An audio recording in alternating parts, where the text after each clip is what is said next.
Welcome to Behind the Curtain, Nashville's movers, shakers, and tastemakers. Brought to you by Cord Real Estate, your key to the heart of Nashville.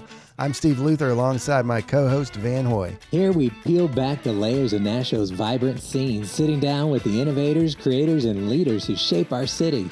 From music to business and everything in between, we dive into the journeys that have brought them to where they are today. We're here to uncover the stories behind the success, the passion driving their pursuits, and why they've chosen Nashville as their stage. It's about the people who dream big, push boundaries, and make this city truly unique. So join us as we explore the heart and soul of Nashville through the eyes of those who know it best. Well, today we're joined by Valerie Pantaleo, account executive at Comcast Advertising and a seasoned marketing and media professional with more than 22 years of experience helping businesses grow through strategic advertising. Valerie specializes in video and digital marketing across all screens, helping local businesses connect with consumers through premium, brand-safe content. Over the course of her career, she has built a reputation for combining data-driven insights with creative strategy, delivering measurable results for her clients across industries including home improvement, legal, financial, and healthcare services. In addition to her role at Comcast, Valerie is also the president of VPI Media, Inc., a marketing and media consulting firm where she spent over 2 decades advising clients on media buying, brand positioning, and campaign development. Throughout her career, Valerie has consistently driven growth, including increasing sales by over 400% over 6 years, developing dozens of campaigns each quarter, and helping businesses navigate the ever-evolving landscape of broadcast, digital, and multi-platform advertising. At her core, she is passionate about customer success, strategic storytelling, and leveraging the power of video to build lasting brands. Valerie, welcome to the show. Yeah, we're all about storytelling here. Thank you for having me today. Yes. So tell like us a mouthful, doesn't it? So tell us kind of how you ended up here. You don't sound like you have a Nashville accent. She doesn't have that southern drawl. Where were you born? Where'd you go to school? I'm a native New Yorker. Oh, I love it. Long Island. I lived outside of Manhattan Bayside. I used to work in the city, and I moved here about 10 years ago before everyone else knew about it. Right. And then everyone followed me here. The traffic followed me here. It's all your fault. I know it is. I was always a country girl. My parents had a country house, and I was horseback riding as a kid, so it was a natural fit for me to come to Middle Tennessee. Oh yeah, there was a lot of more farms back then when I got here, and I was living with a sound engineer at the time. I was touring with Lone Star and Joe Diffie and all the country music scene. So, but things moved on. I wound up getting my own place here because I really enjoyed it, and it seems to be the land of opportunity.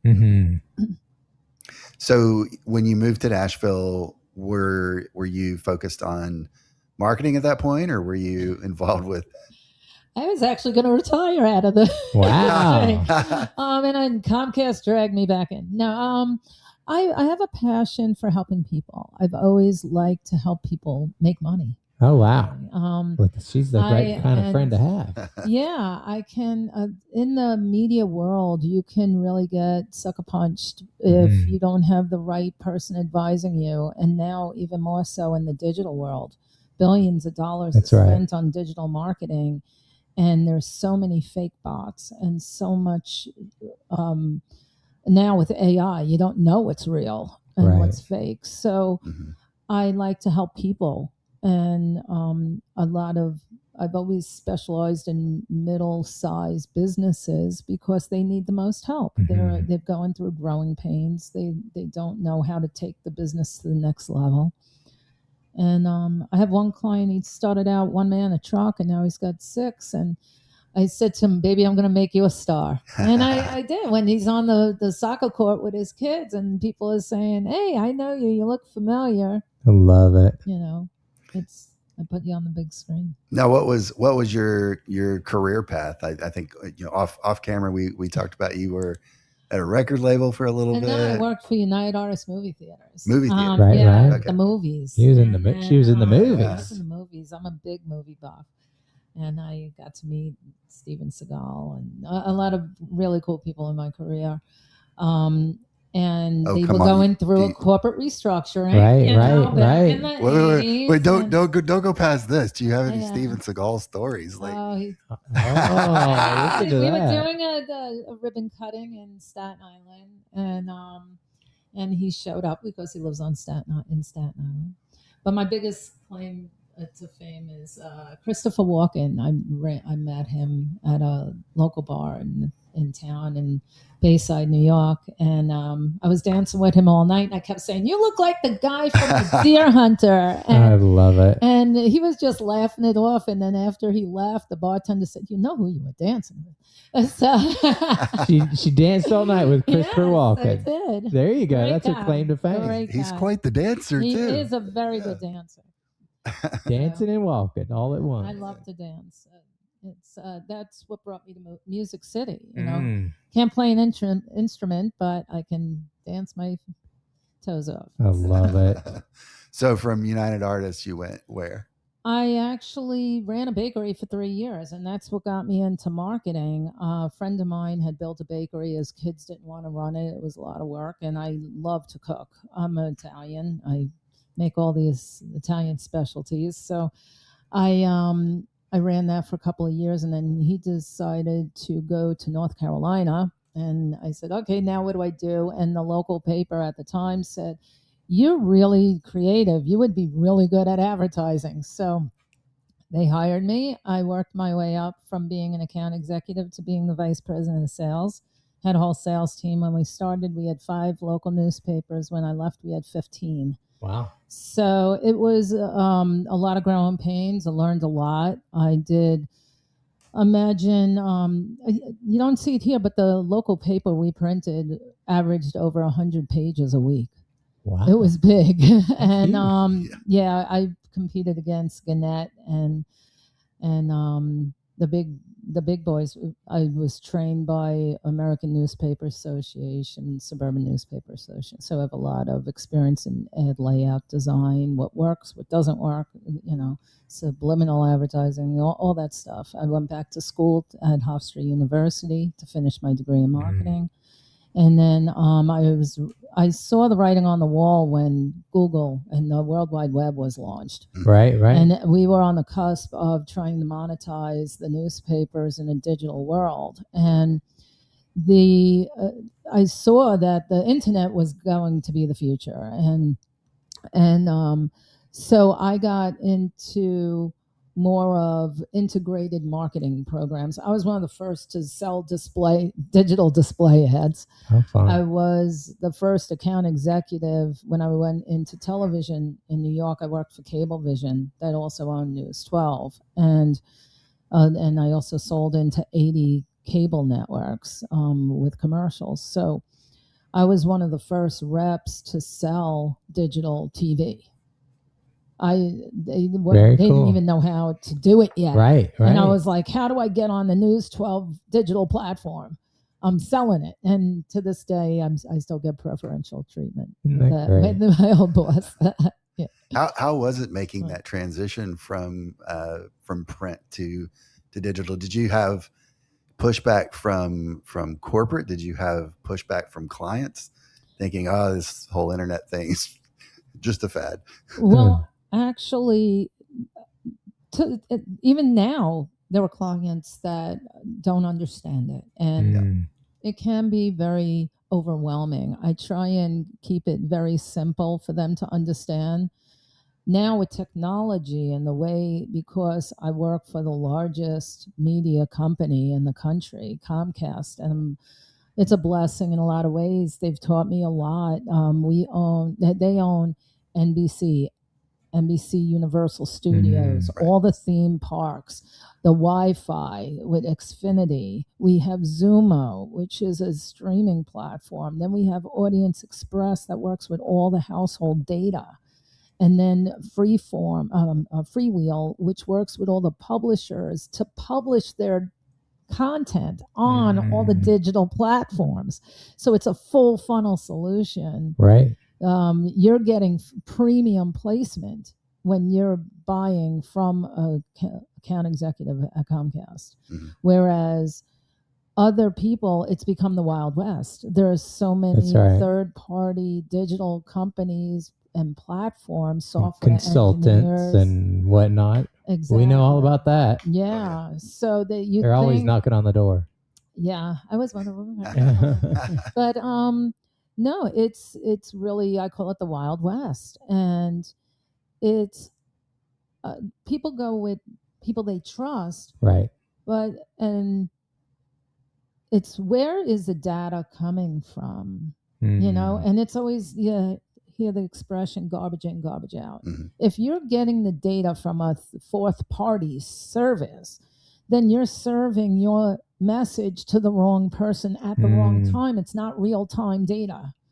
And that's the biggest thing that I see is I've been working with AI for the last, before I moved here, it was at least 12, 14 years ago. We were doing commercial insertions using AI based on audience viewership data. Interesting. Yeah.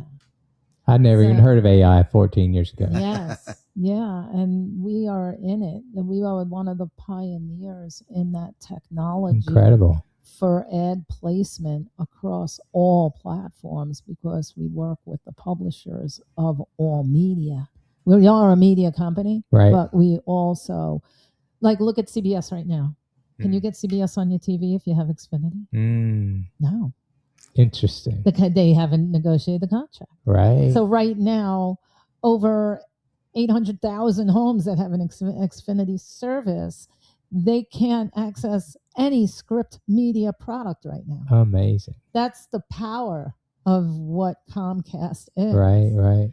So to our customers, though, it gives you priority placement. We're not the cheapest person on the block, but you're getting in a first run show when the Dutton Ranch comes out in May. Right. Right. It is what. Now you say you work with medium-sized businesses, right? So the average viewer here who owns a company or owns a business, are they even able to afford your services? Yeah, we do have a minimum spend just based on past history results. Right. Now you're not just buying, one or two networks. The average household watches an average of 9 networks a day. Wow. And they spend over 6 to 7 hours per day on live television. And on video on demand. More than just their children. Yeah, depending on the age. Like we see from our household data, we can see that an 18 to 34-year-old consumes more video on demand than a person 50 plus. Oh. And so 50 plus watches more live TV. They like the news. They need to know what's going on with Social Security and taxes and national affairs. Whereas that middle-aged person from 25 to 44, who is your next buyer. She just said middle age is 25 to 44. The middle of the ages. Oh, okay. I was like, wait a second. Where does that put us?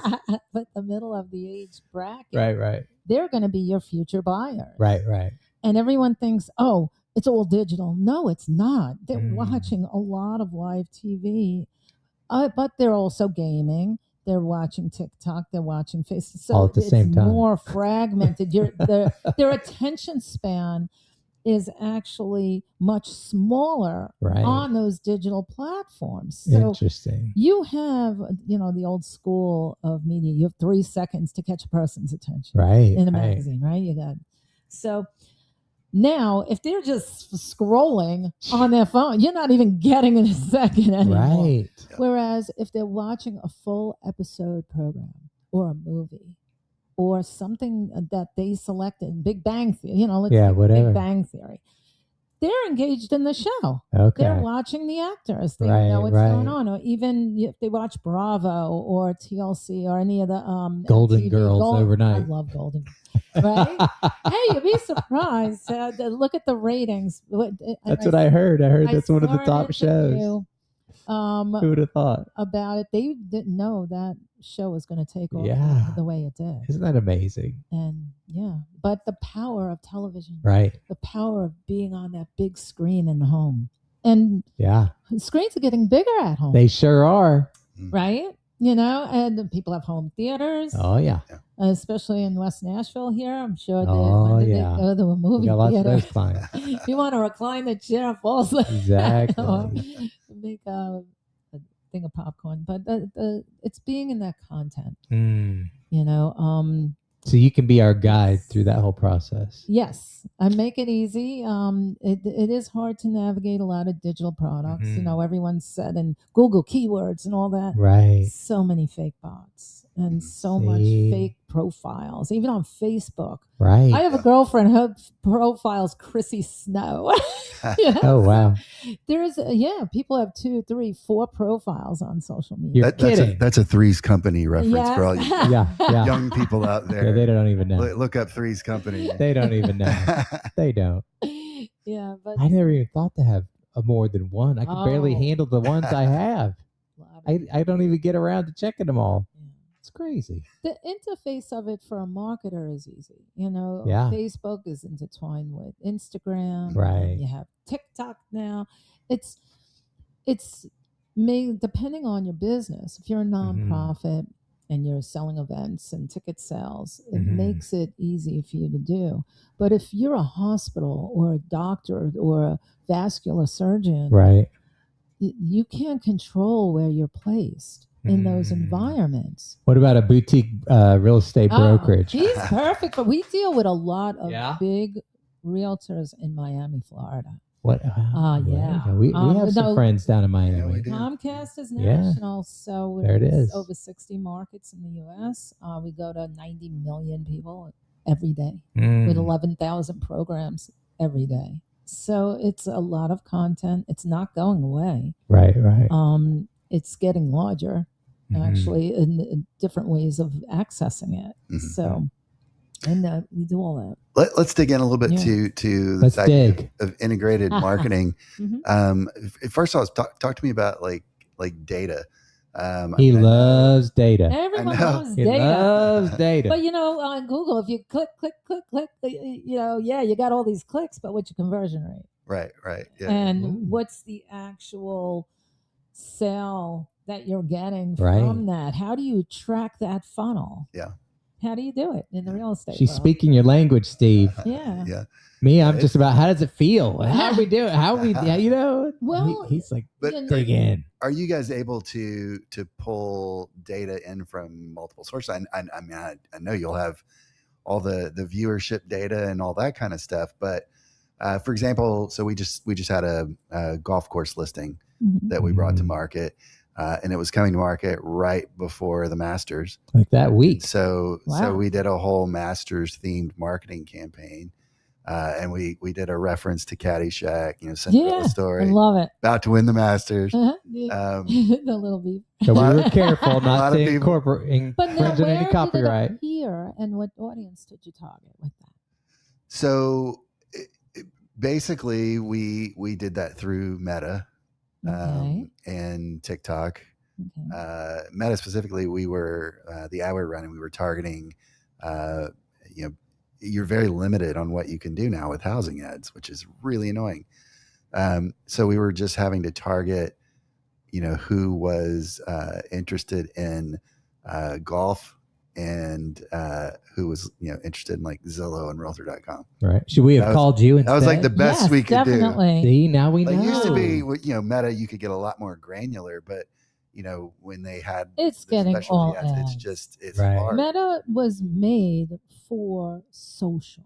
Exactly. They're trying to make it a sales platform, and that's not what it was built for. Right. It was to network friends and family and share photos and be happy feeling. Which is what I like to fuzzy. do. It's supposed to be happy and fuzzy, and now you're trying to read what your friend posted, and ads are popping up in your face. Yeah. It's killed the It's experience. Like 10 to 1. You see 10 ads before you see a person you actually know. Same with the Gannett. Have you ever tried to read an article from the Tennessean? Oh yeah. It's a misery. The user experience has diminished. That's right. And that's how you lose subscribers. Netflix, hey, they grew so much because people didn't like the interruptions. That's right. Comcast has, when we do digital TV, we limit the certain breaks within the digital platform.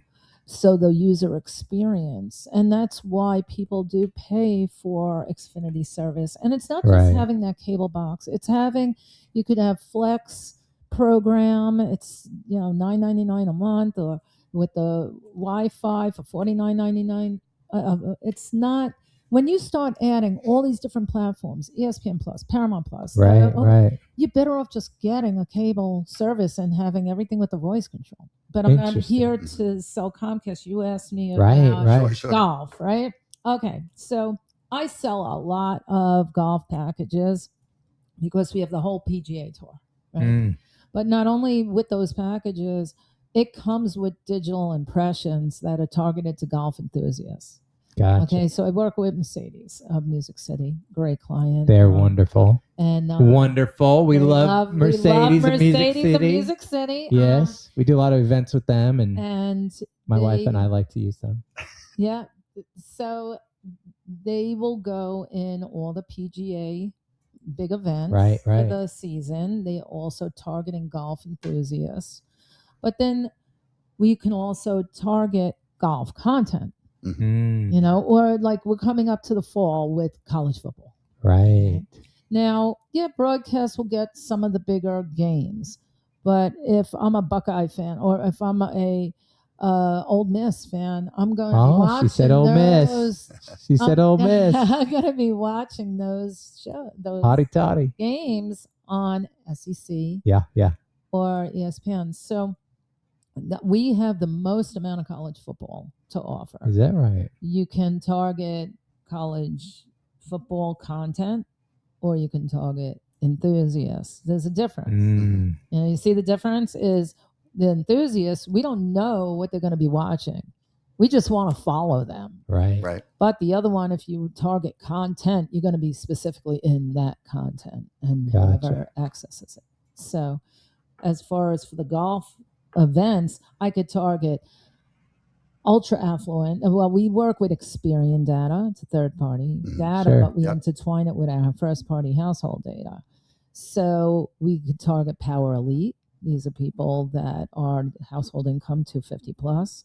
We could target geographically down to a zip code level, which I do all the time. That's wonderful. So you can, we have mapping tools. I do it in a matter of seconds where I plug in your zip code, set a mile radius, boom, and I know all the zip codes. I tell it what audience we want to target, and then we take you 30-second commercial or 15-second, and it inserts in whatever those people are accessing. So now we're getting into more of live multi-screen campaigns that are both with one vendor, one invoice, and it's multi-screen, live and digital, all in one swoop. Interesting. And that uses Xfinity household data.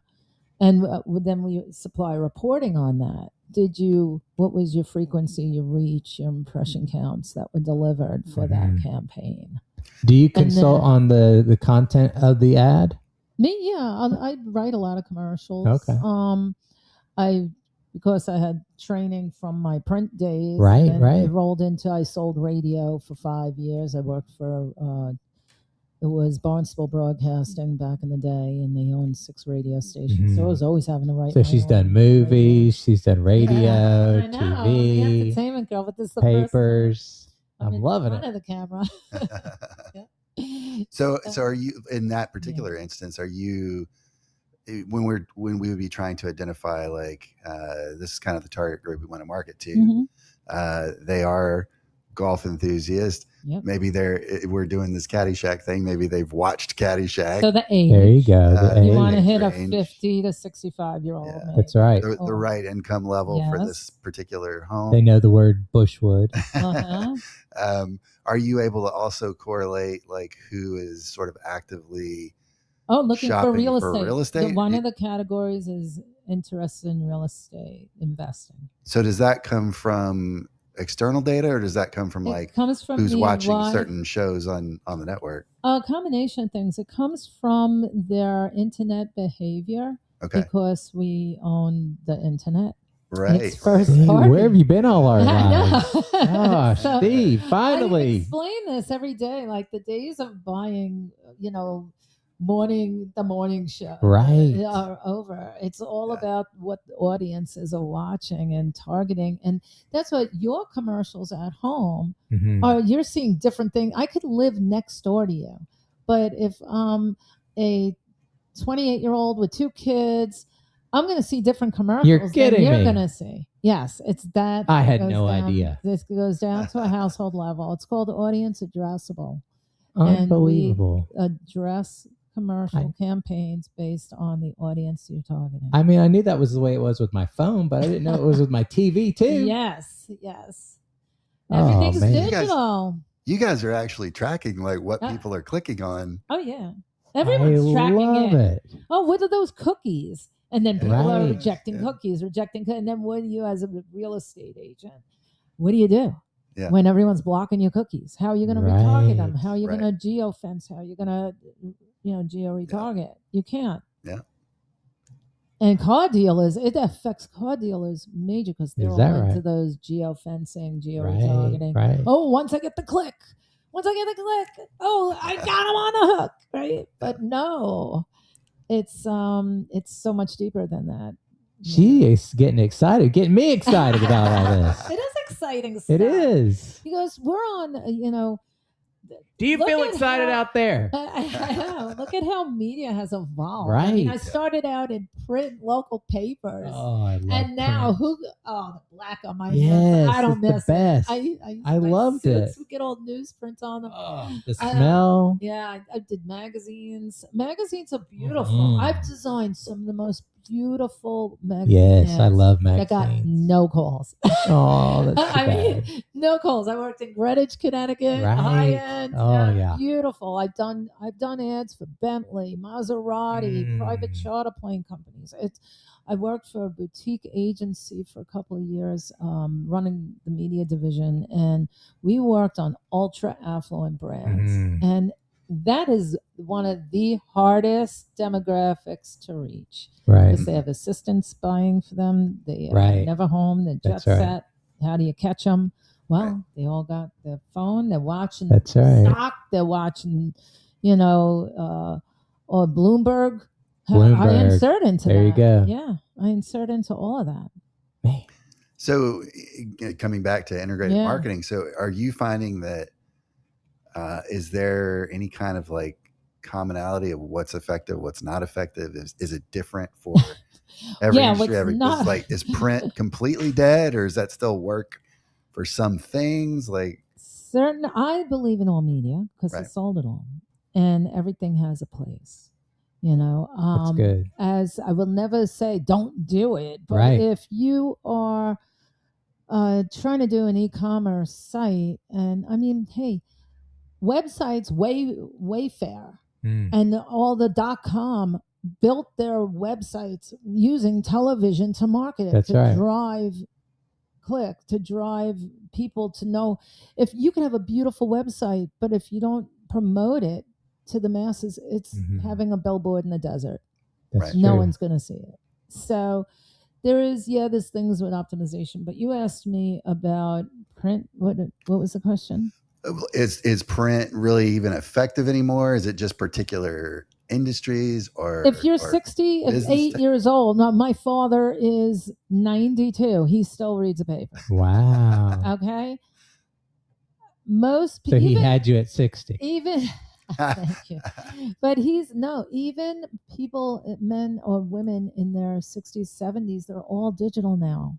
Right. That's true. My mom is on her phone. They're all digital. We taught them how to use the TV because they want to get their Fox News. Yeah. Right. So it's and then when my mom pushes too many buttons on a phone, I gotta fix it. That's right. In most cases, COVID changed that. Oh yeah. It really old did. COVID. It made everyone a digital society, if we like it or not. That's right. So if you're in a rural area and it's bad weather, I love print magazines, but there's two. If you use print, make sure that it's verifiable, audited by the post office, and you can verify how many they're printing. Because I know publishers that will claim they print 10,000 copies, and if they're having a bad month, they'll print less. And as a Wow. marketer, oh yeah, I've seen every trick in the book. As a marketer, and your ad is sitting in a bin somewhere in a store, not being picked up, that is your advertising dollars wasted. Right. Right. And you right now, companies can't afford to waste a single penny. No. So that's why I shy. Print has its purpose for certain things, but now with the internet, you can read. Why wait for your ad to be read when you can have them see it right away and control it and see it more frequently per week? So what about the internet ads and everything? It seems like just the big brands or the Temu or whatever that is, it shows up. Oh, Temu. Well, actually, I don't buy from Temu. They're from No China. way. They I don't know. track all, and they hack into your devices, Wow. and they steal your information. So I have been telling my girlfriends, do not buy from Temu. I just assume do everybody's it stealing my anyway. information. I just, it is what it is. Yeah. Well, but- my fiance is getting his PhD in Homeland Security, so he's wow. We need to be friends with him. He's made me look at things a whole different. Yeah, level, I bet he has. When cybersecurity. But it's a big issue. But with marketing and advertising, I mean, are you putting things on that where I'm on my Facebook, I'm going to see it? Is that even effective? Like, are people buying? Because we don't find that people are buying houses so much through Facebook, but you're also not going to find a dentist through Facebook. Yeah, never. Or a reputable doctor through Facebook. But I'll see the dentist on the billboard on the bus going by, and I'm like, oh, they like kids. I guess I'll take my kids there. You're the only one that does that. I love billboards. I sold bus wraps in Manhattan. Yes. I sold billboards coming out of Midtown. Tell me. Preach. It's the law of numbers. Right. I deal with Morgan and Morgan. They do. Do you really? Are they really family owned, like they say? Yes. And he really didn't have two dimes to scrape together, and they put the whole thing. I've heard it all. Yes. I've listened. Yes, you've listened. I have. So how did you see them? It's multimedia. Right. It's multiple touch points. And he's got some billboards. So he even wears a cape on his billboards. Yes, he does. I love it. But it's providing different media serves different reasons. So television and video tells the story. It shows the emotion. It's the emotional aspect. It's sight, sound, emotion. Yes. Radio and selling radio, you have to create the illusion of the mind. It's more, that's why you get 60 seconds versus 30 seconds. He's the mind, I'm the illusion of the mind. No, but it's hard. But see, everyone's mind interprets things slightly differently. Even though in audio, you describe it as much as you can, it's still you're relying on the listener's interpretation of your information. Whereas video, you're showing a picture, you're showing things in conjunction with the audio. So radio works great for certain types of businesses where it's not a visual product. Yeah. Do you do billboards? Do I do billboards? Billboards. I can design them and stuff. I work for Comcast. Right. Do they have billboards? No, we don't. Ooh. No, we don't. Wow. We do billboards in the home. We put your message in the home. Okay. On maybe any she's device. on your side. So billboards serve like restaurant, Moe's, Mexican, or if you're a trucker and you're driving through and you're hungry. Sure. Hey, everyone loves Buc-ee's. Okay, well, they do. Right? The Buc-ee's owns the billboards. They do billboards, and they let you know 100 miles out. Yes, they do. Right? And they keep reminding you. Exactly. Even when you pass, they're like, you just missed us. Yep, exactly. But the billboards are used for directional purposes. Right. They're great. They're very effective for directional purposes. I keep telling them I want my own billboard with my mouth wide open. But it's never going to tell you a story. You can put your face on the billboard, but who are you? Yep. Why should I buy from you? Because. Can I trust you? Or are you just another face on a billboard? He just wants to be a face on a billboard. I just want to be a face. So, hey, you got a couple of $1,000 a month. Exactly.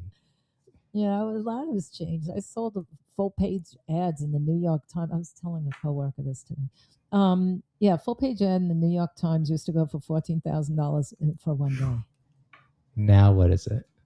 They can't give it away. I get calls all the time from reps in New Well, York. let's go get us a full page ad You can. in the New York Times. No, but it's it's Come to Nash Vegas. Yeah, I know, right? You can, and they're all coming here, believe me. But things have changed. People are looking at cost per person, cost per click, right? You're in real estate. What's important to you? Right. How do you differentiate? There's so many real estate companies.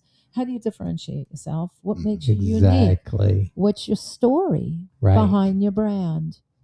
We got the story. I was watching TV last night, and Blue Bonnet Ice Cream came out with a commercial. It was so cute, and I have never seen them on TV before. Really? Okay. And I was excited. I'm like, wow, they're promoting their brand. They're investing in their company.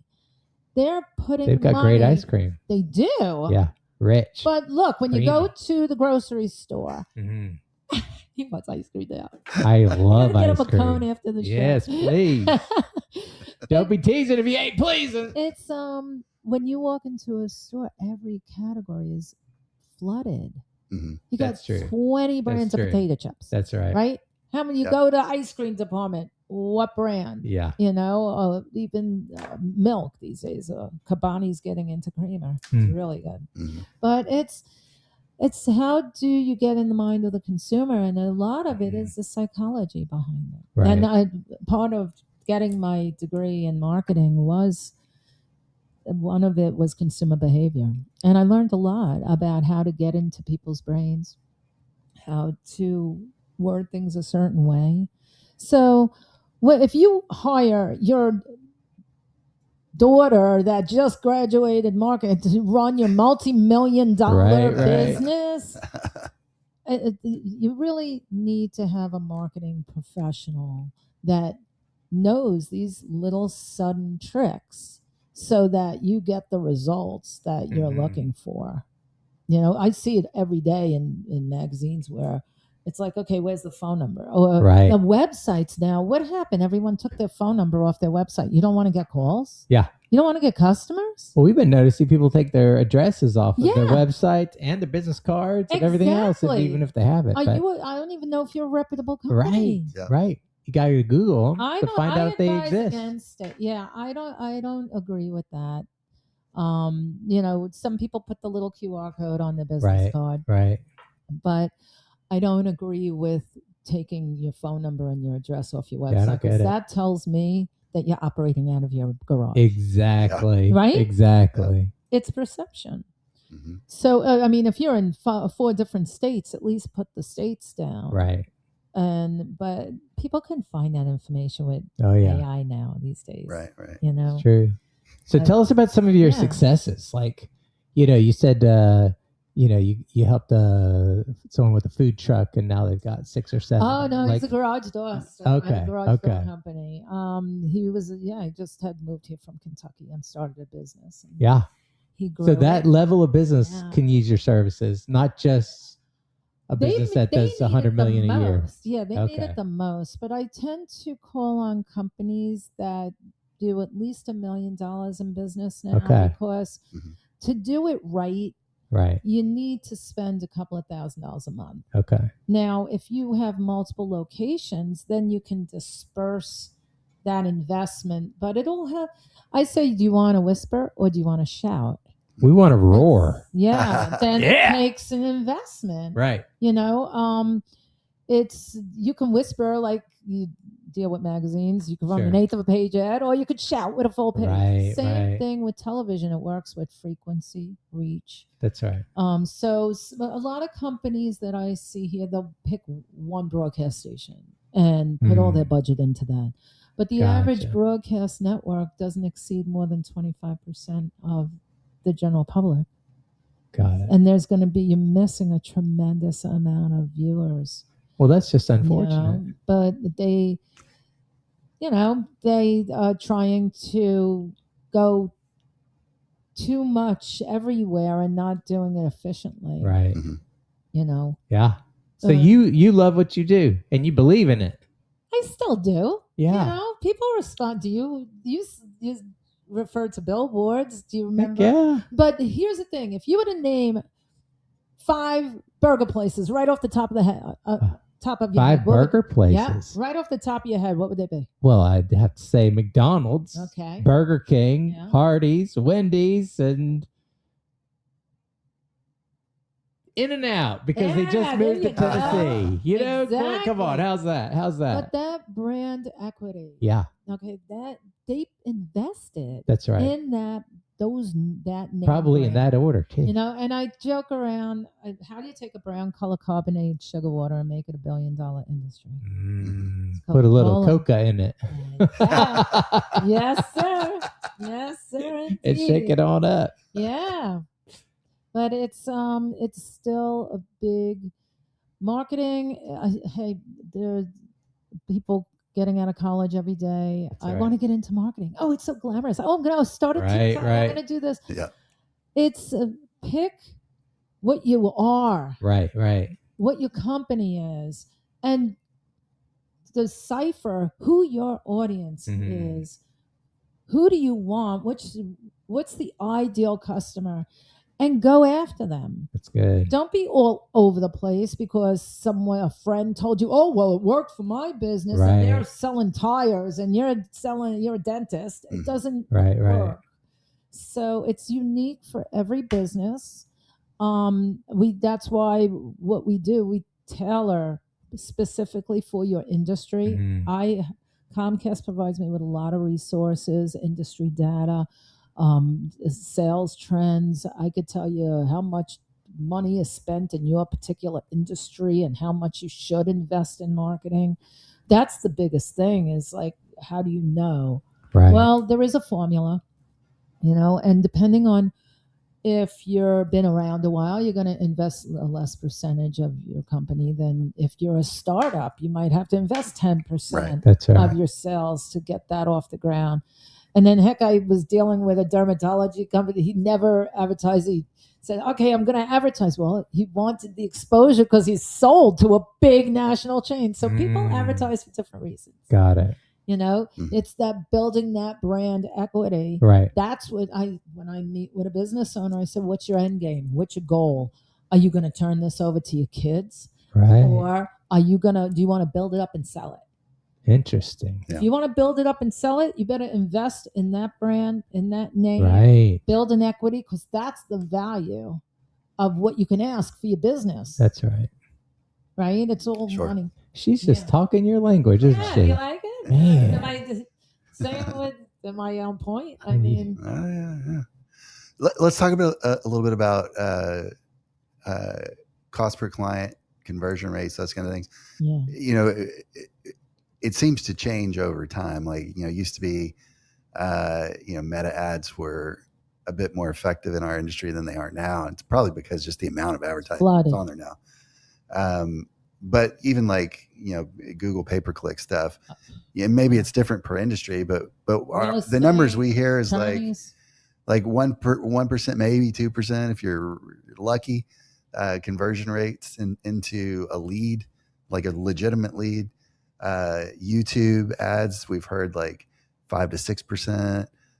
You hear like billboards are like 33%, but obviously they cost a lot more. So, you have to, even though there's a certain amount you'll convert, you have to factor in cost. And so the cost per closing for us might be less on YouTube than in a billboard, even though the conversion rate might be higher on a billboard because you're spending so much more. Billboard is branding.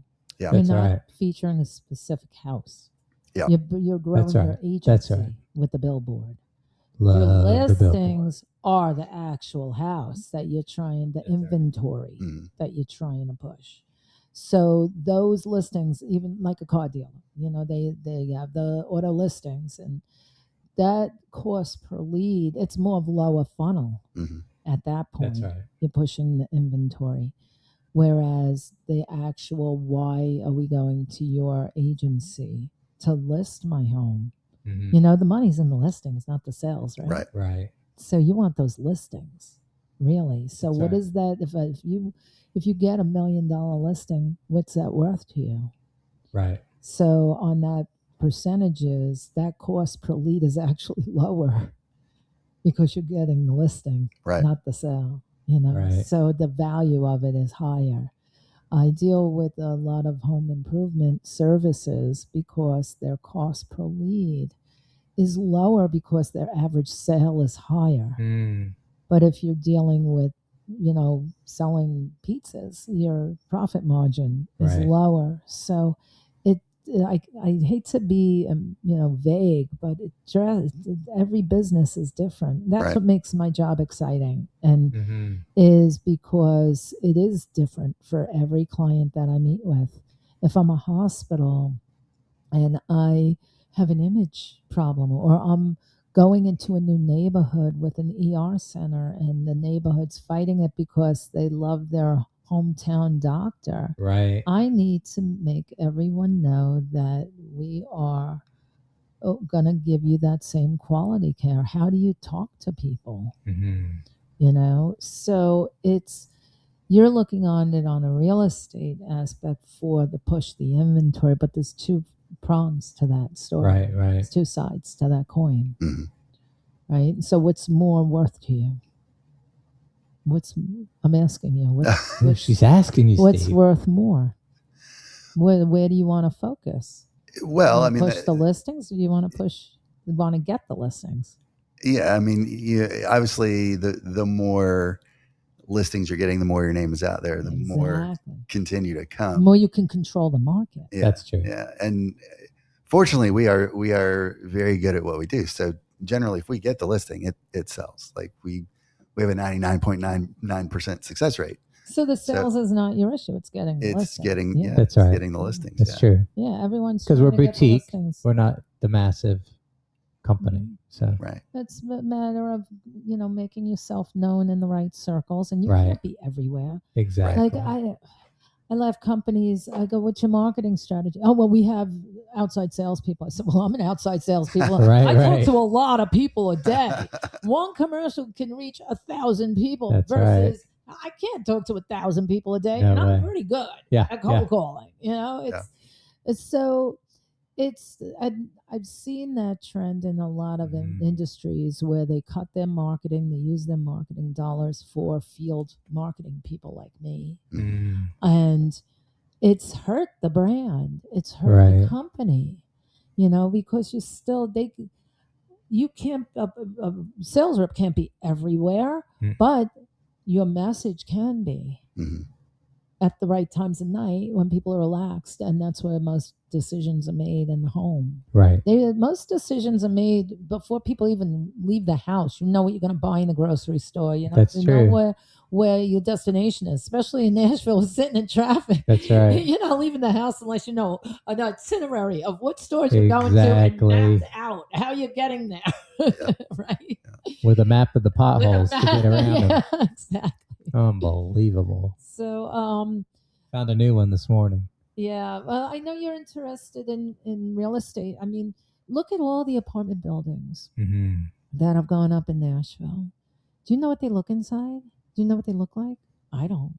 I could pass them every day. My office is on 3rd Avenue South, right? I must pass at least 10 high-rises. Sure. I couldn't tell you if they're nice apartments or if they're a slumlord. Oh, that's you awesome. Know? So how you know? Oh, because you put a Zillow listing of apartment. Right, you know? right. Oh, you're giving buy 3 months, get one free. Yeah. Right. That's so right. there are there are apartment developers that use us in different states, in California, in Miami, in Seattle, that use us to show the beauty of the apartment, to give that the look, and they'll target those ads to singles and starters. Right, right. These are people, young professionals that are getting started in their careers, that want to live in the metro area, and they do well. It's good. You know, but it varies for every different type of business. Mm-hmm. Yeah. Real estate's an interesting industry in terms of marketing. I think, you know, a lot of the ad spend around. Yeah, what is that? Well, like this is just personal observation. Yeah. I feel like there's a lot of ad spend around meta ads and Google pay-per-click and that kind of stuff because it's cheap per lead. And this is an industry where if you're building a team, if you're building a brokerage, exactly, you're wanting to bring agents in, and all the agents want leads. Oh, yeah. So you're generating all these leads to satisfy these agents, even though the conversion rates on those are really low. I know. And most of the agents aren't going to do the follow-up that it takes to get that conversion rate even. Ours will. But there's just not as much focus about generating a quality lead. Sure. There's the old perception of the car salesman, the real estate salesman, and the advertising executive. I don't know which one was worse. But right. It's there's a joke in there somewhere, probably. There is. Probably a preacher too. Exactly. But there is. I've been successful in my career because everyone's going here. I'm over here. It's going the path that's not paved is what most very successful business owners do. Right. If you jump, I got to be in it because my competitors are in it, you're not going to get anything, and you're going to get frustrated. Mm-hmm. But if you position yourself to be a leader, you will be the leader in any industry. Right? Mm-hmm. So I know it is a double-edged sword for you, is you got to feed the leads to your sales reps. So, but what's more important to you? What's your turnover in sales reps? And what's more important? Your brand, what you're building as a legacy. Yeah. And that will come. That's right. It will come. Well, I love your passion, and I love that you have such an understanding of the market. I was in the music business for almost 30 years, and I had a show out in LA, and we always used music stations to pitch the shows, right? And to market the shows, and we'd sell the tickets back in the day. Oh, yeah. And the whole thing. And I ended up, because I hadn't done any shows in LA at that point, I ended up finding a person like yourself, and they gave me all this data, right?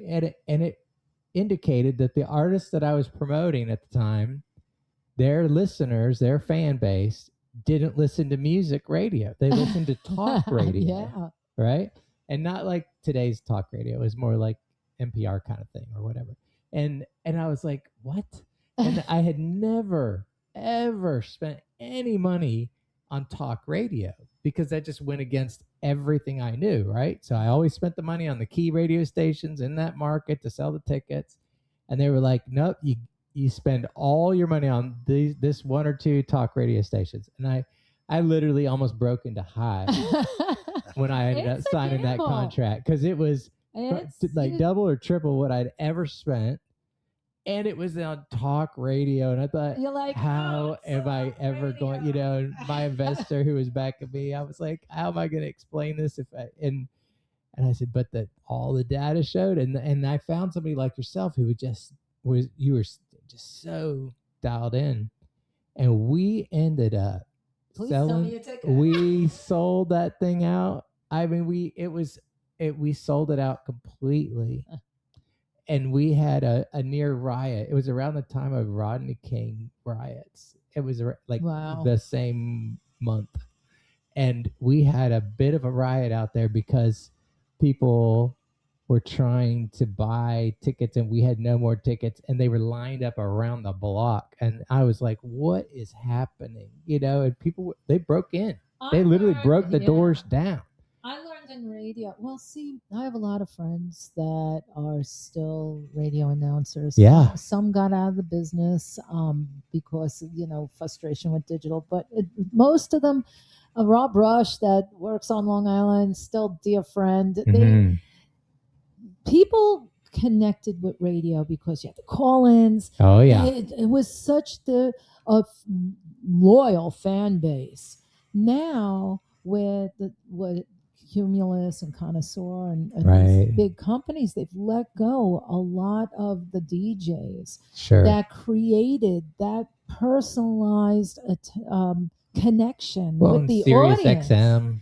And well, But what's Howard Stern doing now? You know, he went to Sirius. You don't hear him anymore. Right. He's got his own station. Yeah, he's quasi-retired. I worked he in makes Greenwich, tons of money. I worked in Portchester area where he lives, and yeah, he's had quite the career. But the mainstream radio, there is still a lot of listeners, but they've lost the connection to their audience by letting go all those. But having somebody like DJs. yourself who knows that and knows where to target those frustrating. dollars, how amazing that is. Well, now we don't target a radio station; Right. we target the audience. Sure. Which is awesome. And whatever radio station they pick. You're the expert who knows how to do it. So Yeah. you can do it. It's amazing. It's flipped the channel. Right. Like the direction is, you used to have a station, you're like, okay, we have this format and we're going to sell these spots and everything. Now it's turned around where you're selling the audience, and whoever's got that connection, firsthand connection to that listener or to that viewer, that's who's got the golden ticket that has that direct connection. So yeah, there's in the Google world, it's a bit of overwhelming, even when you go to search for pest control. How do you know which one to pick?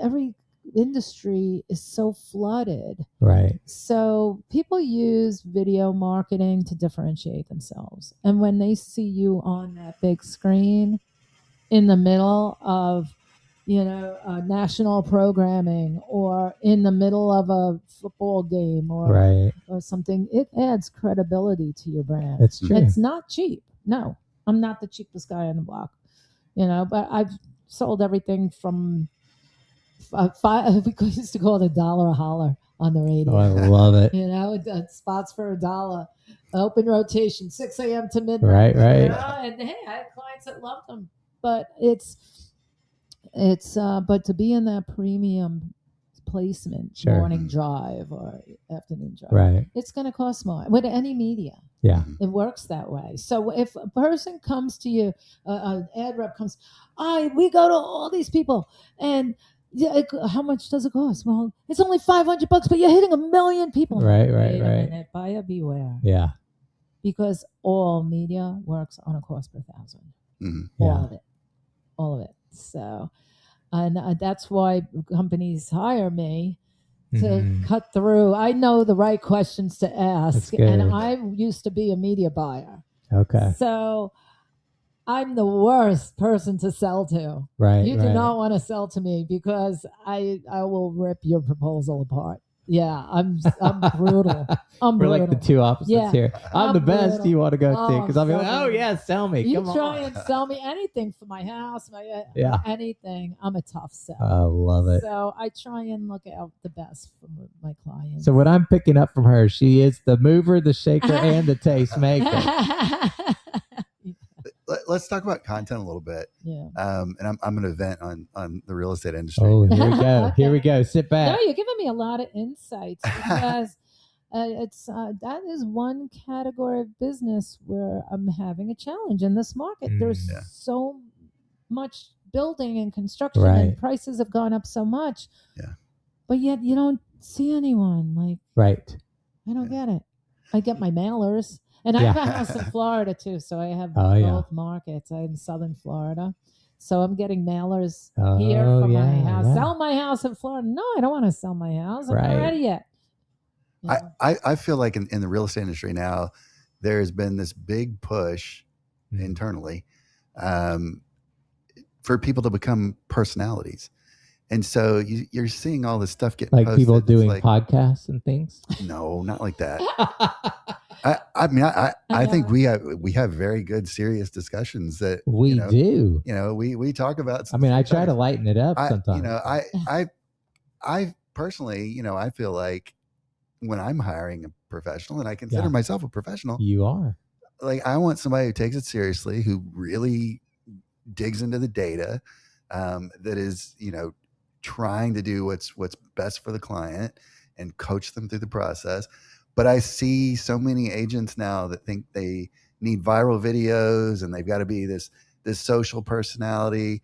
and they're, you know, dancing around like Michael Jackson and the listings and all this kind of stuff. I'm like, it kills me. I'm like, is that the brand you want? Like, are people really responding to that? There is an aesthetic business in Hendersonville that posts videos with their staff twerking. I would never go there. Wow. So I actually, no one knows this, but I have a Facebook page called What the F.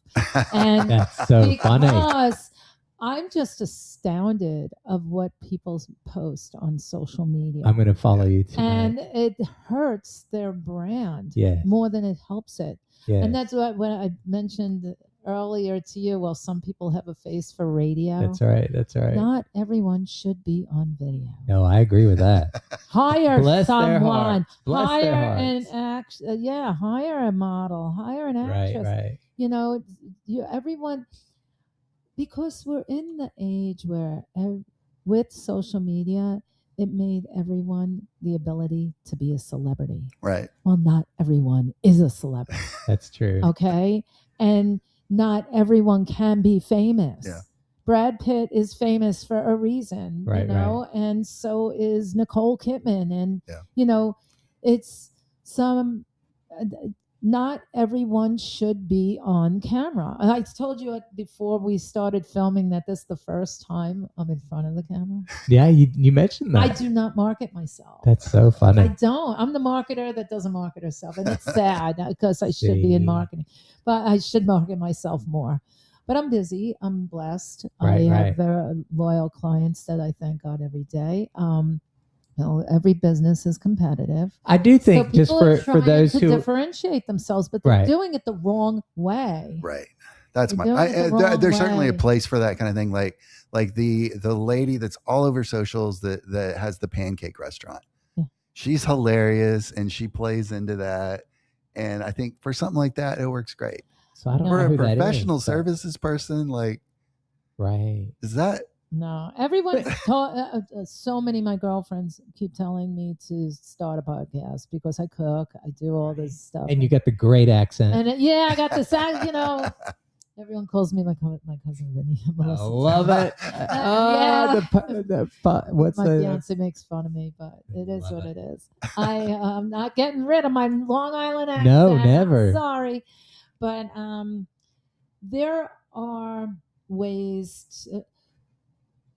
It's a twofold, you know. You have the shows on TV, The Voice, and everyone wants to be a star. Right. And the way that we're raising children today, I think it becomes more of a moral issue. I have two nieces, and I warned them when they were teenagers, if you ever post anything, I will fly back to New York and I will break both your legs. I love it. You don't realize how it damages your professional career. And just to all those people that are posting out there, what you post online never goes away. Ever. They don't get it. It's on the World Wide Web forever under your name. Yeah. So if you're flashing your body parts, that's right.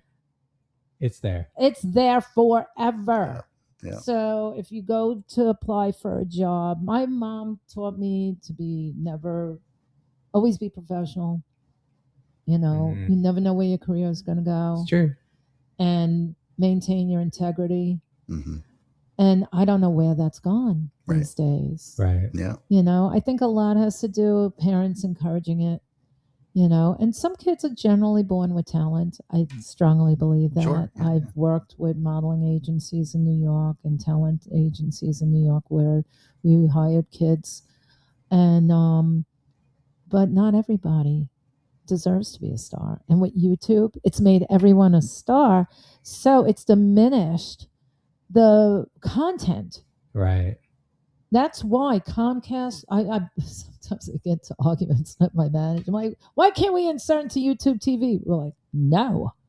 You cannot control where your ad is placed against. Right. Gotcha. They don't want it. They don't want to get involved with it. They don't want their clients to have to yell at us saying, "Why'd you place me in front of that dancing cow?" Interesting. Not good. And now Right. with AI, some of the we all watch AI videos. Some of them are really cool. I watch one that's We Are Good Pets. It's a golden retriever and a pit bull. They're hilarious. But but not with AI. It's really taking the credibility out the window. That's true. Bad. So I don't know what the future holds for that whole social media scene, because now you don't know it's real. And when I took internet marketing in college, the professor, Internet 101, never believe what's online. And that's getting worse. Yeah, it is. Yeah. From 20 years ago. That's true. That's true. Right? Yeah. That's but true. yet companies are investing billions into that platform. Right. Maybe you can explain to me why. Now I think we need a disclaimer here. So just because somebody isn't beautiful by certain standards doesn't mean they can't be a star. I think that yes, I think as long as they're genuine, they're authentic, then knock yourself out, right? Yeah, but don't discredit your morals or your actions. Exactly. I just wanted to throw that out there. I always feel like I have to do the fine print at the end. Yeah. Some of these girls that's are the brand they want. Yeah. Knock yourself out. Well, not the brand I want, but no. I mean, my fiance's smoking hot. I tease him all the time. He should be an underwear an model. Italian stallion. I am so not worthy. But I tease her. He's 58 years old. He should be an underwear model. Oh, love it. And we're working on a brand right now, and he's definitely going to be the model for it. That's amazing. And he works hard at his body. Yes. And he, it's every day in the gym. He works hard. But everybody wants to look at a gorgeous body. It's going to get attention. Sex sells. It always has been, always will. Sure. You're not supposed to do subliminal marketing. Right. Baloney. I know tricks how to design things that it could be very subliminal, but it's not. It's actually against the law to do that. Is that right? Yeah, but people do it all the time. So but in the world of social media, there's like no rules. Right. Oh, yeah. At least if you want to run it, Fox News is really strict. You can. I was dealing with a church. They want an annual contract. They got a nice donation and want to promote for members. And Fox didn't want to run them. We weren't pitching. Oh, save again. No, they wanted to promote their athletic programming and their families. They wanted to target families with children, which we did. But Fox, I had to jump through. I'm an Olympic hurdlist, right? I told you, Olympic hurdlist. I got Fox to approve to run the commercial. But in the digital world, there are no rules. The gloves are off. You could put anything up there. But I understand that Facebook is getting a little more strict. Yeah, especially on realtors. Yeah. I mean, I have friends that are in Facebook jail all the time. Right. If you, I got put in. I don't even post on social media, and I was blocked so I shared something, and it was probably some. I'm not really a political person, but it's hard not to be these days. But there is no rules. I don't know. You tell me. You go on these platforms. Right. Tell me, what does YouTube block any type of video at all? They'll do, because there are some to things make that sure are you're not almost like porn. Yeah. They'll like make sure you're not violating any copyright things like that. So like they'll monitor what kind of music you're using, that kind of stuff. Thank you. They should. So they do that, but in terms of like just what the content is, I don't really think so. No. I mean, I think they do have like a checkbox of whether or not something's appropriate for children.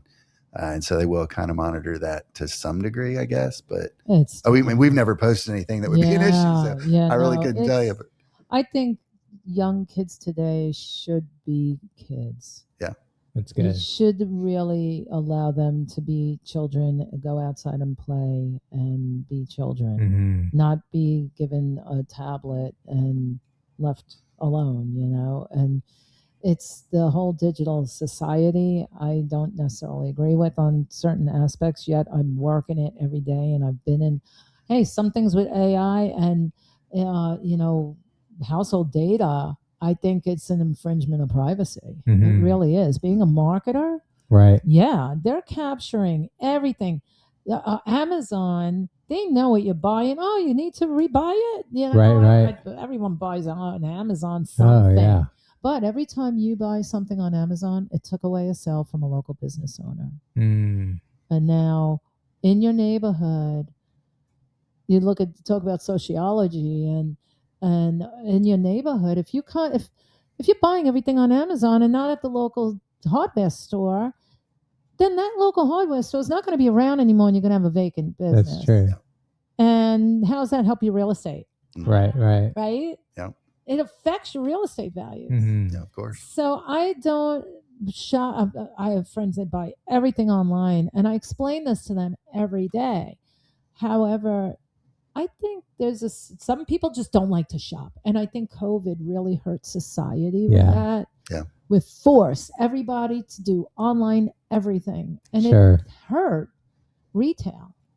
I say all the big stuff. Yeah. Paper towels, toilet paper, dog food, that kind of thing. I'm buying it online. I'm not carrying all that out through the store.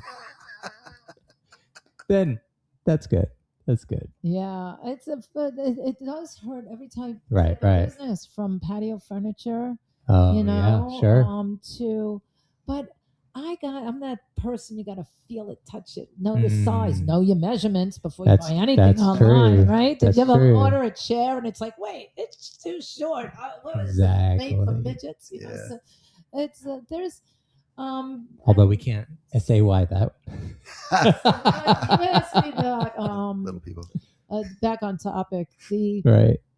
As far as rules online with video content, I think with the advancement of AI, I think the credibility is out the window. Yes. When you have videos of Biden talking about something, it's not him or Kamala or someone political. Oh, right. Everyone loves to make fun of politicians, right? And I know Trump. It's not true what they say. When I was in New York, Trump was in New York. I was running a chain of newspapers outside of Manhattan. Okay. I met Trump. Was he a crazy man when he was younger? Yeah. Yeah. I met Giuliani several times. Did you really? Oh, yeah. He was the one, actually, a lot of people don't realize he enforced the RICO Act, which enabled them to get John Gotti. Oh, so, gotcha. Because they made Gotti responsible for his subordinates as a boss. That he was responsible for the actions. So, in any case, but you see these videos of Trump, it's not even him. It's not him. But then now here I am, a business, and I want to promote myself on that platform. I don't think it's the credible platform for business. Gotcha. That's just my opinion. Yeah. But we're working on a brand with my fiance, and he's certain videos. If you want to blow up stuff and make an impact and make it look funny, he's a veteran. So if you're trying to attract. Sure. Veterans or active military, that's going to get their attention. Right. Do I agree with it? No, the brand is CPD. I don't like it. It's a conflict personality disorder. Oh, wow. It's got like a whole mental edge behind it, but I don't agree with it. I'm the marketer and he's the idea of it. But it's, it has its purpose for certain things. Mm-hmm. If we're going to push T-shirts and funny logos and things like that, it serves a purpose for that. But for a plastic surgeon or aesthetic person, a vascular surgeon or orthopedics I saw an ad for orthopedic.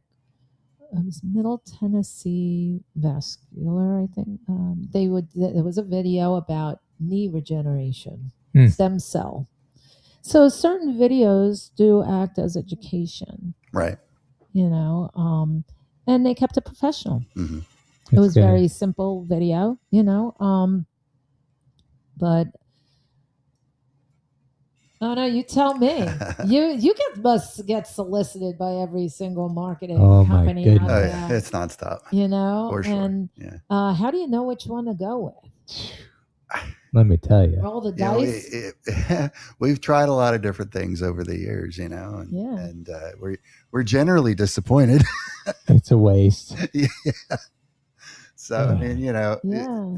the majority of our business, the majority of most successful real estate people, is from the people that already know you. It's your That's right. database. It's, you know, Building referrals. relationships. Yeah, you're going to get True 90% relationships. of your business from your Yeah, That's you right. know, I mean, that's the reality people of that it. know you.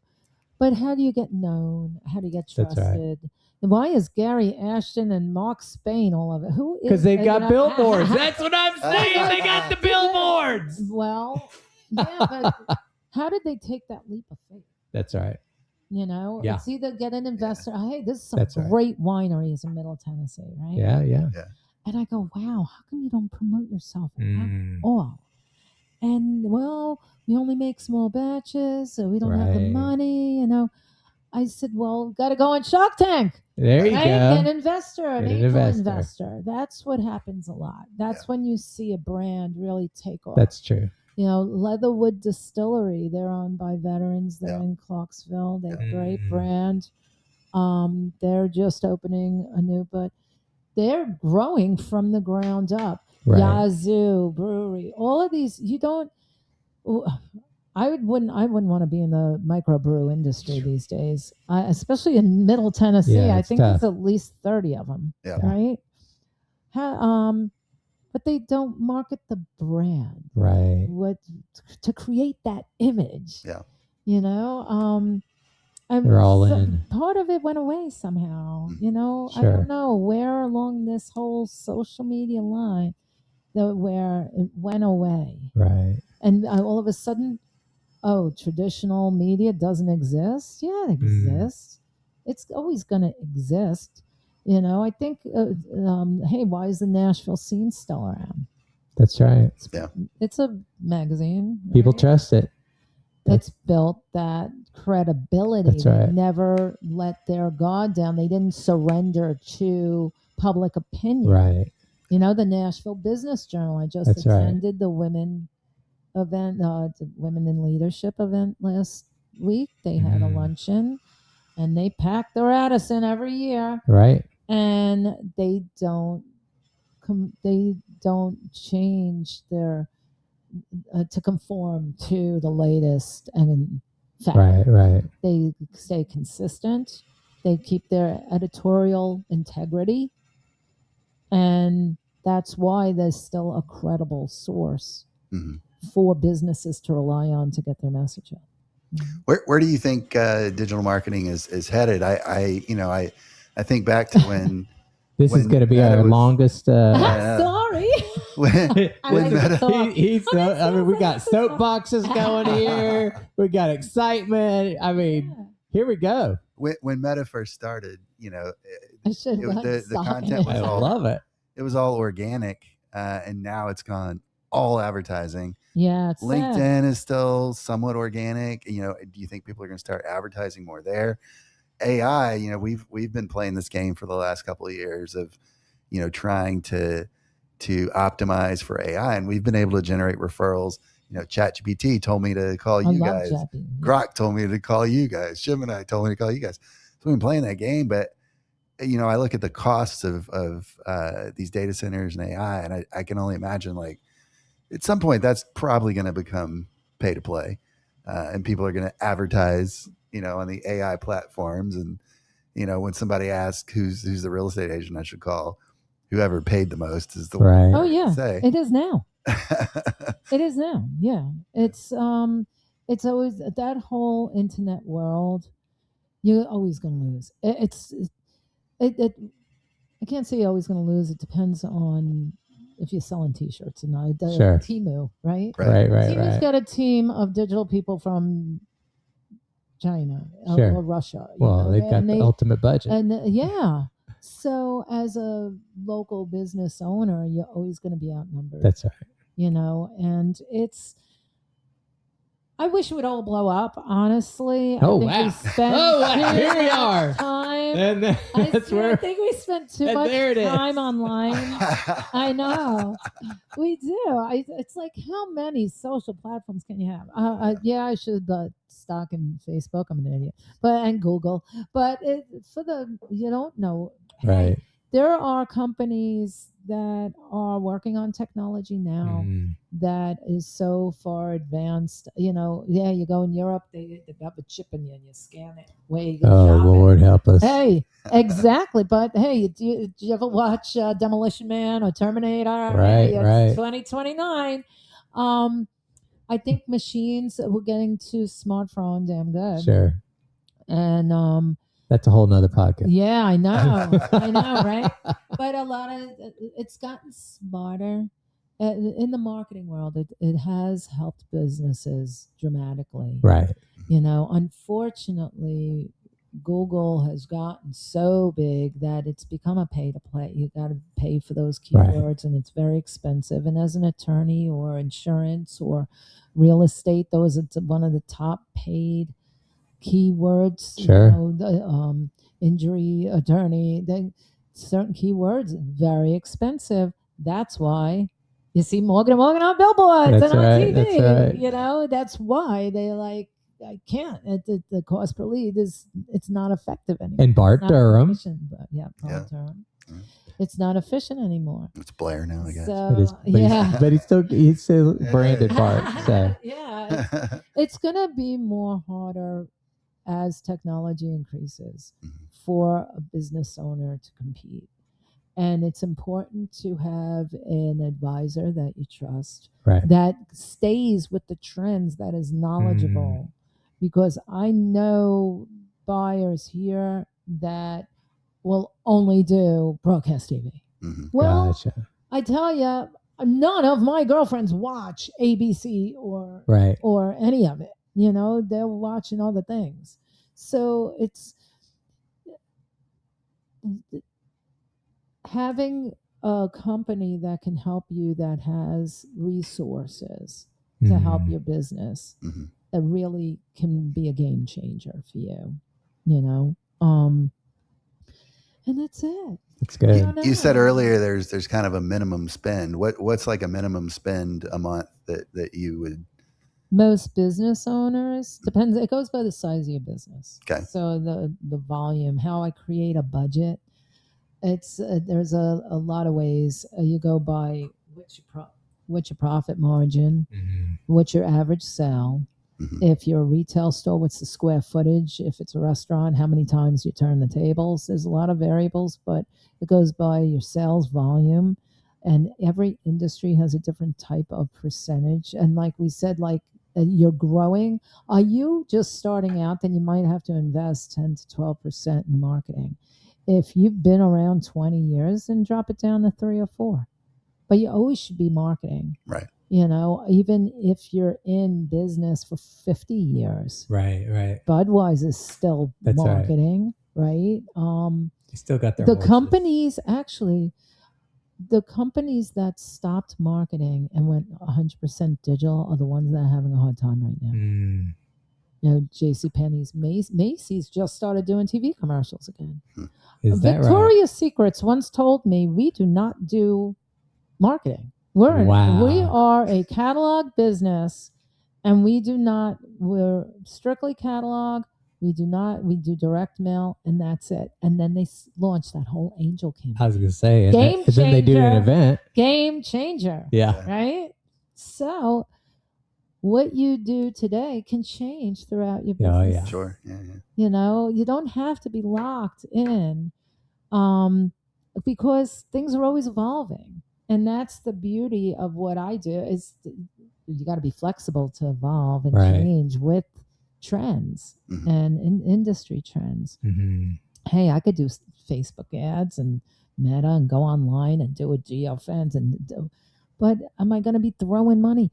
This is what I see all the time as local businesses. But I spent $500 a month and I do a radius. Did it get you anything? I look at the post. Sure. Oh, they got 2 clicks and 0 shares. Exactly. I look at this squirrel. And they're trying to tell me, oh, but I get all my business from Yeah. Facebook. Know how many businesses I've seen close up in Hendersonville because they told me I only do social media. Wow. And then a year later, they're out of business. Hmm. Yeah. Because how are you going to build your following? My biggest problem when I first moved here is I didn't know what Facebook pages I had to follow. I missed every freaking good concert. Right. I was so mad. I'm like, oh, that was last week. Right. Right. I was so mad because I didn't know what events were coming out because I Sure. wasn't following the right pages. I didn't know. I just moved here. Right. Right. You know, and how many people are still moving here a day Oh, in yeah. Nashville? Thankfully, many. You could be having an event in my town. I have no idea. That's true. Yeah. And it happens all the time, every day. So it's traditional media drives your social. It will. You could guide people Right. to like you on Facebook. You could do different incentives for people to like you on Facebook and things like that to build your social media until you have 10,000, 20,000 people Sure. following you. Then you could sit back and say, okay, we've got and that's if that 10 or 20,000, how frequently they buy. Right. They buy every month, every day, once a year, every 20 years. Then you got to have a bigger base. Right. It's lower numbers, right? So it's I got off topic. Oh God, squirrel. So there is as far as social media and trend, the budget. That's what you asked me. It's going to vary, and based on your average sale, the volume of business you do, and the profit. Earlier, you said a minimum of 2,000 or 3,000. Yeah, for Comcast, we have a $3,000 minimum for small business, and then it goes from there. Because you got to figure if you spend $500 a week on live TV and throw another $200, then I'm talking like local business, Right. for your local town, and you throw another $200 a week on digital TV. There you go. Sure. It adds up quick. Right? Yeah. No, that's good. Well, So- it sounds like we need to have a follow-up conversation. It does. It sure Was I does. helpful? We need I to don't know. I didn't reschedule know off the screen I here. didn't know That's what questions you were going to ask me. I didn't know. But, I never know. for all the other business owners out there. Right. Yeah, so you wanted to Because we learn do about have a lot marketing? of business owners that we work with. We do. How do they best reach you? Oh, I am on. It's Valerie _Pantaleo at Comcast.com. Or you can reach out to me on LinkedIn. I have a profile on LinkedIn. I check my messages at least daily. And or you could call me anytime. My work phone is a 615-427-8018. And It's perfect. yeah. Awesome. I'm Do you have a very- website? Me personally, no. I should. I used to have VP Media Inc. And then when I moved here, I wasn't going to do it anymore. I was supposed to retire, but then I got back. Listen to that. You couldn't resist. I couldn't resist. I'm like, look at all these businesses opening up. Right. Wow. So much. I was like looking at dollar signs going, look at all these people that need help. And it was funny because I was working in AI and all this technology before I moved here. Right. And then everyone's like, huh? You ain't from around here, are you? I love it. But the people that Catching up. people that trusted me Mhm. and valued my experience from New York, they're still clients today. I love and I'm so blessed to have them I love it. trust me every year with their marketing dollars. So good. Yeah. Awesome. Well, Valerie, it was a pleasure having you today. Absolutely. I told you it'd be 45 minutes max. We're about an hour and a half in, you know. I'm a bit of a yapper. And for those of you that have made it to the end, thanks for hanging with us. Shocking. Sorry. No, it's awesome. And with that, we will see you guys next time. Thank you so much. Well, that's a wrap on today's episode of Behind the Curtain, Nashville's Movers And Shakers. taste makers. We hope you've been inspired by the stories of passion, perseverance, and innovation right here in Nashville. A big thank you to our guests for sharing their journeys and to you, our listeners, for joining us. And of course, our gratitude to Accord Real Estate for making this conversation possible. Don't forget to follow or subscribe to our podcast on Did your I- did favorite I just- platform. Thank us. Yes, you did. Oh, I guess I did. Well, thank us. Okay. Like I was saying. Oh, yeah. Go Don't ahead. forget to follow or subscribe on your favorite platform to catch every episode and hit that notification bell. We've got plenty more fascinating guests lined up, ready to share their insights and inspirations. And we love hearing from you, so reach out to us with your thoughts, questions, or suggestions for who you'd like to hear from next. Until next time, keep chasing your dreams and making your mark in Nashville. Oh my goodness. Remember, I'm talking to Casey it's the Kasem. people behind the scenes that make the city shine. I love it. Take care. See you behind the curtain.